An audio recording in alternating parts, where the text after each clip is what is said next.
Olá a todos vocês, bom dia para todos vocês que me acompanham aí no Quai, no Facebook, no YouTube, né, meu canal Vida de Pastor no Interior aí no YouTube aí.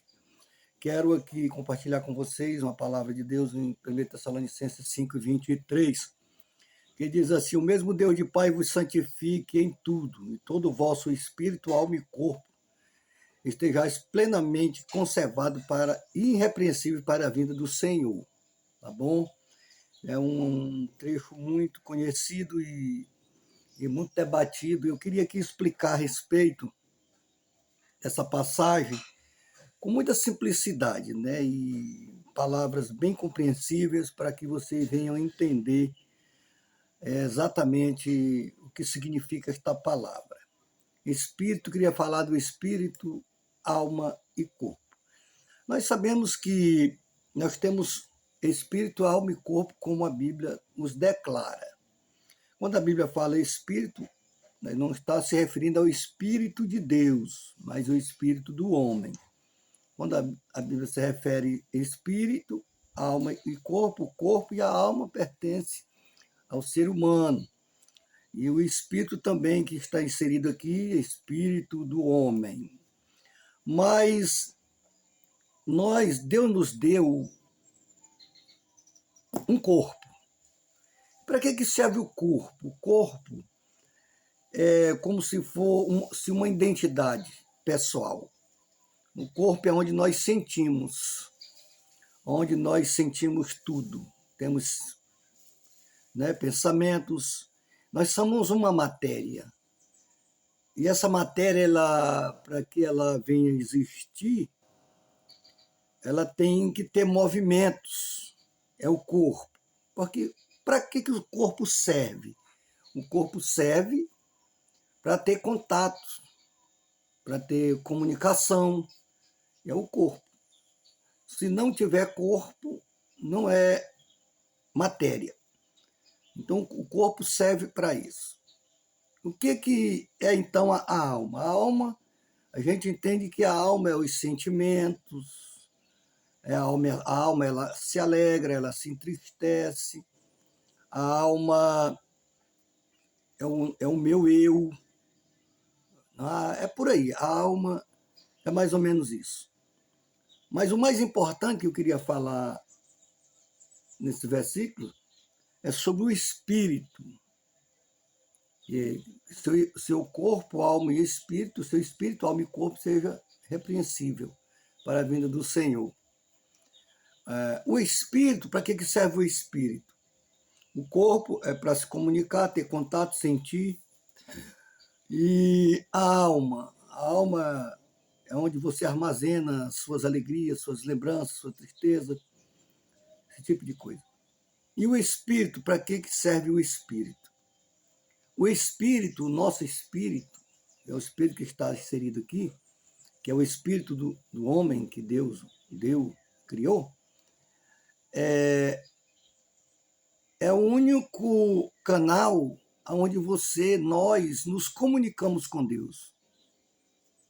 Não tem como você se aproximar de Deus através do seu corpo ou através da sua alma. Você só sente Deus através do seu espírito. Deus só revela a você as coisas através do seu espírito. Mas como Deus revela as coisas pelo espírito e a minha alma sabe, o meu entendimento sabe, a minha memória entende. Muito bem. Deus revela ao nosso espírito e o nosso espírito revela a nossa alma as revelações de Deus, para nós poder termos entendimento da palavra de Deus. Não sei se é que você entende. Deus revela ao nosso espírito porque Ele só fala para nós através do seu espírito. E o seu espírito conecta com a nossa mente e nós entendemos a revelação de Deus através do nosso espírito. É por isso que muitas pessoas, não entendendo isso, tudo que eles pensam, muitos crentes, muitos profetas, tudo que vem nas suas mentes, nas vossas mentes, eles já têm a compreensão que foi o Espírito Santo que falou. E não é assim. Temos que ter esse entendimento de Deus na nossa vida. Que não é tudo que eu penso que foi o meu Espírito que revelou para mim uma revelação de Deus. Temos que ter esse cuidado. Porque senão saímos aí por aí profetizando, falando tudo que Deus mandou falar, sem Deus ter falado. E a Bíblia diz que ai daquele que diz, ai do profeta que diz que eu falei sem eu ter falado. Então tem que ter muito cuidado. Então, eis aí o motivo de muitos profetas errar na profecia. Porque às vezes Deus usam realmente eles para profetizar. Mas ele está tão acostumado em profetizar que às vezes ele não tem um entendimento que realmente aquilo foi algo do seu pensamento, algo das suas mentes. Foi algo que ele pensou, não foi revelação de Deus. Mas como a revelação de Deus, dada ao nosso espírito, quando o nosso espírito compreende a revelação de Deus e lança a nossa mente, presta atenção que a revelação do Espírito vai para a nossa mente.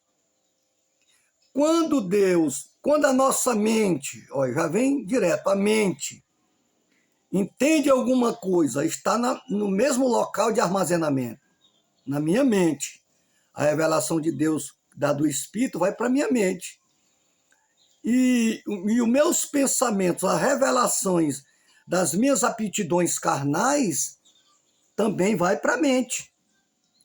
Então, cabe ao profeta saber discernir de onde é que veio essa revelação. Se foi de Deus, se foi do Espírito para minha mente, ou se foi da minha natureza para minha mente pecaminosa, fazendo com que eu venha me enganar a respeito da revelação e sair por aí mentindo.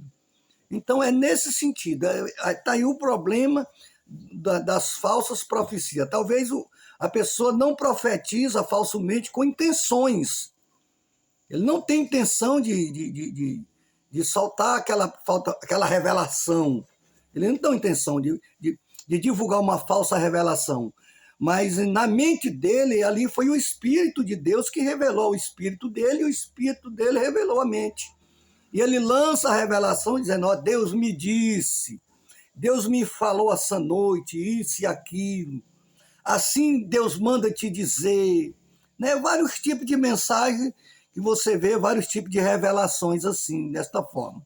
Pessoa dizendo, assim diz o Senhor.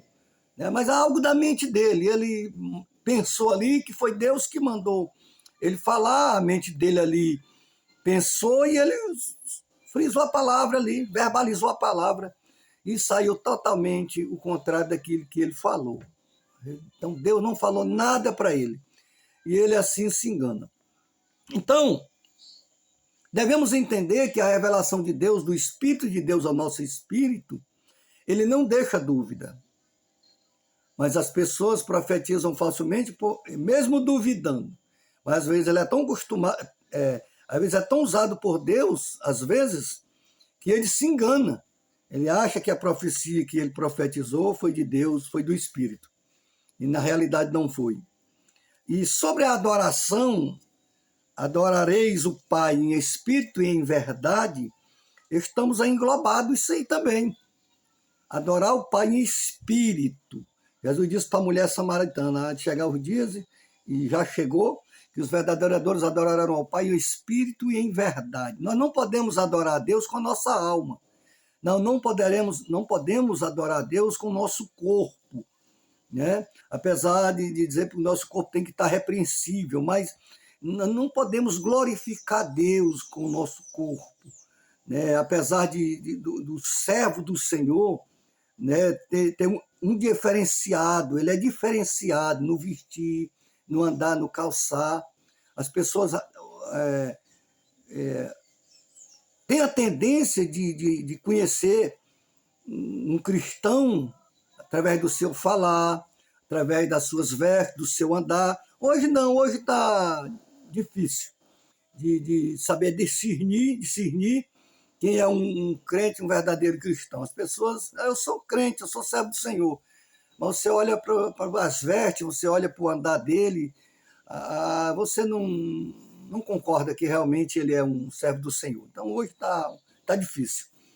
Mas no meu corpo não pode glorificar a Deus, minha alma também. Mas o meu espírito, sim, ele tem capacidade, porque a minha adoração, a adoração é do meu espírito para o Espírito de Deus, é de espírito para espírito. É de difícil compreensão isso aqui? Sim. É de difícil entender isso aqui, e difícil também de explicar. E mais difícil de entender. E a adoração é de espírito para espírito, e não de corpo para espírito, de alma para espírito, mas sim de espírito para espírito. O meu espírito adora a Deus em verdade, porque quando o espírito adora, ele não mente, ele não se engana. Por isso que está escrito em espírito e em verdade. Está adorando em espírito, porque o Espírito de Deus é a verdade. E se o seu espírito está adorando a Deus, então está adorando de verdade. Não é de mentira, não é falso, porque de espírito para espírito não há mentira. No Espírito de Deus não há mentira, não há falsidade. Então espero ter ajudado vocês a entender um pouco essa passagem, que Deus venha abençoar vocês. Procure a verdadeira adoração ao Pai em espírito e em verdade.